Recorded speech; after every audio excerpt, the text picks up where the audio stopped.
चुनाव समाप्त होने के बाद यूएपीए योगी जी पर भी लगता है। मायावती का ये चुनाव आखिरी है, मुश्किल से 7-8% वोट उनको पड़े। उत्तर प्रदेश के जमीनी राजनीति की मेरे पास बारीकी जानकारी है।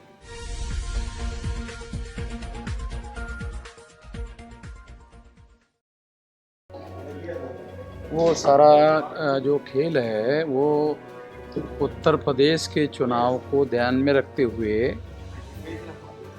हिंदू मुसलमान का ध्रुवीकरण करने की दृष्टि से वो सारा खेल खेले।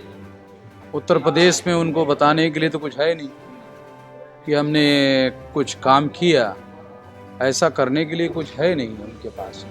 तो इसलिए वो क्या कर रहे हैं, हिंदू मुसलमान का ध्रुवीकरण करवाकर उत्तर प्रदेश का चुनाव जीतना चाहते हैं, क्योंकि उनको मालूम है उत्तर प्रदेश का चुनाव अगर हार गए तो दिल्ली का चुनाव जीतना संभव नहीं।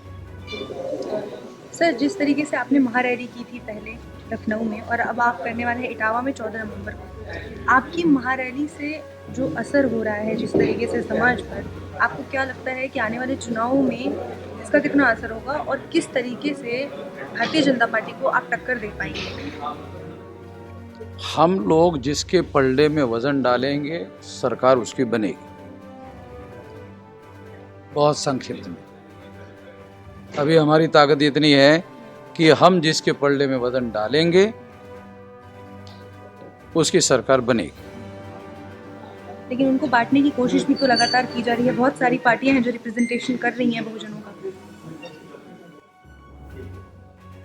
अब मायावती का आखिरी चुनाव, मायावती का ये चुनाव आखिरी है,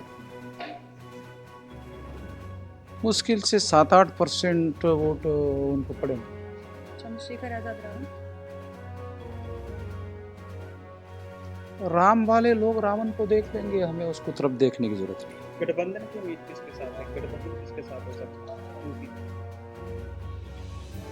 देखो, एक तो हम लोग जो है बैकवर्डों की राजनीति करने वाले लोग हैं, तो बैकवर्डों के साथ होना चाहिए, मगर मान सम्मान और स्वाभिमान को तिलांजलि देकर तो कोई काम होता नहीं है। अगर तो बसपा के साथ होता है, बसपा के साथ होता है तो ये जिम्मेदारी तो मैं तेरे ऊपर छोड़ देता हूँ कि तू बसपा से हमारा करवा ले। बहन जी तो किसी से कोई बात करती है नहीं है, तो इसलिए ये जिम्मेदारी मैं तुम्हारे ऊपर छोड़ देता हूँ कि वो तुम देख लो। सर, प्रधानमंत्री लगातार दौरे कर रहे हैं उत्तर प्रदेश के चुनाव को देखकर, और अब उनकी लोकप्रियता को चार चांद लग गए हैं। अमेरिका की एक जो फर्म है उसने अभी हाल में ही रिपोर्ट जारी की है कि 13 देशों में सबसे ज़्यादा लोकप्रिय हैं प्रधानमंत्री मोदी। भारत में वो 13 देश के लोगों का वोट होता है कि इधर 13 देश में प्रधानमंत्री लोकप्रिय है, वो 13 देश के लोगों को भारत में वोट देने का अधिकार है क्या? अगर नहीं है तो वो 13 के बजाय 26 में हो जाए लोकप्रिय, उसका कोई मीनिंग तो है नहीं। अभी उत्तर प्रदेश के पंचायत राज में उन लोगों की कहीं कहीं 4था नंबर था, कहीं 5वां नंबर था, कहीं 6ठा नंबर था, कहीं कहीं 7वां नंबर था। तो परिस्थिति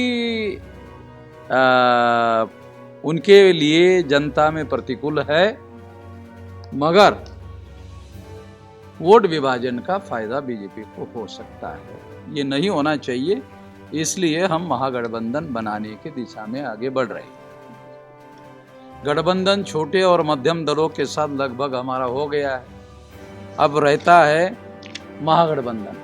महागठबंधन का ऐलान होते ही बहुत तीव्रता से ध्रुवीकरण होगा बीजेपी के विरोध, और बीजेपी इस समय किसी हालत में सरकार नहीं बना पाए, इसके लिए हम पूरी ताकत लगाएंगे।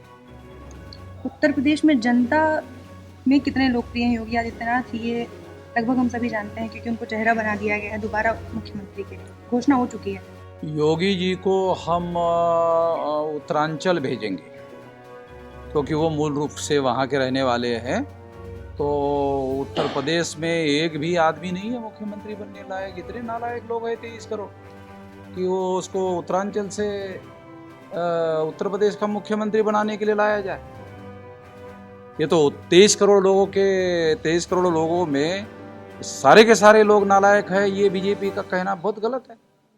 ये तो बीजेपी वाले आदित्यनाथ को प्रोजेक्ट कर रहे दोबारा, तो ये तो 23 करोड़ लोगों को नालायक घोषित कर रहे। एक भी आदमी नहीं है वो तो लायक। अपना परिवार बता रहे हैं ना, 23 करोड़ जनता को। 23 करोड़ जनता को योगी आदित्यनाथ अपना परिवार मान रहे हैं। वो मान रहे हैं, मगर वो उनका परिवार तो उत्तरांचल में रहता है, तो वो अपने परिवार में चले जाए, ये परिवार उत्तर प्रदेश वाले देख लेंगे। तो पूरा की हिंसा को लेकर आप ये ज्ञापन सौंपने वाले भी है, केवल ज्ञापन ही नहीं, हम लोग उसके बारे में आवश्यकता के अनुसार एक्शन भी करेंगे। पुलिस ने एक्शन कर दिया है, 102 लोगों पे यूएपीए लगा दिया है, सिर्फ इसलिए क्योंकि उन्होंने इस बारे में ट्वीट किया था सोशल मीडिया पर। हाँ, तो ट्वीट करने वाले लोग तो विरोध करने वाले होंगे, और विरोध करने वालों के ऊपर यूएपीए लगाने का क्या मतलब है? जो लोग हिंसा भड़काने वाले हैं उन लोगों के खिलाफ होना चाहिए ना। सरकार बीजेपी की है, बीजेपी उसमें ऐसा वातावरण बना रही है जिससे उत्तर प्रदेश के राजनीति में हिंदू मुसलमान का ध्रुवीकरण हो सके। क्योंकि जो मीडिया है, भोपू मीडिया, अब आप लोग गोदी मीडिया बोलते हैं, मोदी का गोदी मीडिया, तो वो घटना होती है त्रिपुरा में, वो उत्तर प्रदेश में ज्यादा दिखाते हैं। तो ये तो प्लानिंग के तहत होता है। तो इसका कुछ असर होगा उत्तर प्रदेश के चुनाव पर? वो ऐसा सोचते हैं जब महागठबंधन होगा तो सब हवा हवा, तो इसका इलाज महागठबंधन है। सर ईवीएम पे आप कुछ कह रहे हैं? ईवीएम के खिलाफ है लगातार आप? हाँ, हम लोग महागठबंधन बनाएंगे, उसके बाद में महागठबंधन का एक बयान घोषित करेंगे। वो बयान होगा कि ईवीएम में घोटाला किया गया तो 23 करोड़ जनता जन विद्रोह करेगी, एक बयान होगा। दूसरा मेमोरेंडम होगा चुनाव आयोग, ये दो एक्शन लेंगे। आप समझ रहे हैं हम क्या कह रहे हैं? ईवीएम में घोटाला हुआ तो 23 करोड़ लोगों का जन विद्रोह होगा,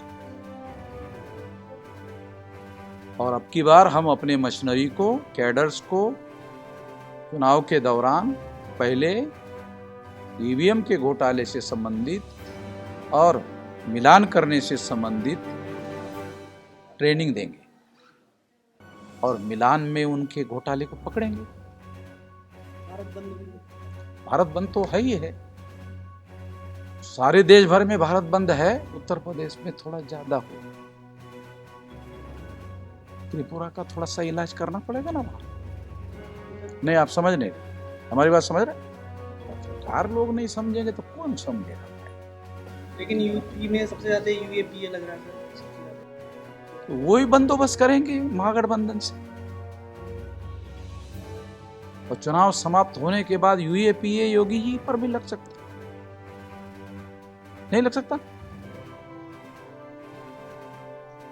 क्या हो, चुप क्यों हो? सरकार बनेगी तब महागठबंधन बनने के दूसरे दिन ही सरकार बन जाएगी, केवल औपचारिकता बाकी रहेगी। मैं 90 से उत्तर प्रदेश के जमीनी हालात के लिए संगठन ने महाराष्ट्र से मुझे यूपी भेजा है। 90 से मैं यूपी में ही हूँ, दूसरे लोगों को पता नहीं है। मैं 90 से यूपी में हूँ, और 31 साल हो गए उत्तर प्रदेश के जमीनी राजनीति की मेरे पास बारीकी जानकारी है। संगठन ने मुझे यूपी भेजा था। ये जो संगठन है ना अभी यूपी में, जो अभी रैली हुई है, ये सब मेरा तैयार किया हुआ संगठन, मैंने काम किया है।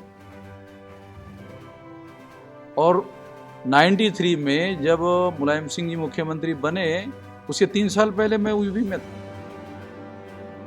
तो मैं जमीनी हालात जो है ना यूपी के अंदरूनी,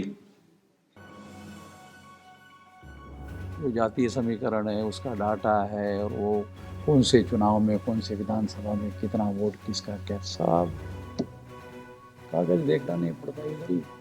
इसलिए आप अपना चुनावी घोषणा पत्र स्टैम्प पेपर पर लेकर आ रहे हैं। स्टैम्प पेपर पर देंगे, स्टैम्प पेपर पर देंगे और लोगों को कहेंगे कोर्ट में जाओ अगर लागू नहीं करेंगे तो। और ये एक समय आएगा, एक समय आएगा भारत में सारी राजनीतिक पार्टी को स्टैम्प पेपर पर लिख के देना पड़ेगा। भाई एक केस भी सुप्रीम कोर्ट में लेके जाने वाला हूँ कि ये जो चुनाव मैनिफेस्टो है ये जनता के साथ किया हुआ कॉन्ट्रैक्ट है, और कॉन्ट्रैक्ट एक कानून है, कॉन्ट्रैक्ट है। जनता जब तुम्हारे इलेक्शन मैनिफेस्टो पर वोट देती है तो कॉन्ट्रैक्ट लीगली फर्म हो जाता है, इसलिए पॉलिटिकल पार्टी की बाइंडिंग बनती है वो चुनाव मैनिफेस्टो अमल करे। नहीं करते हैं तो जनता को अधिकार होगा वो सुप्रीम कोर्ट जाए। धन्यवाद।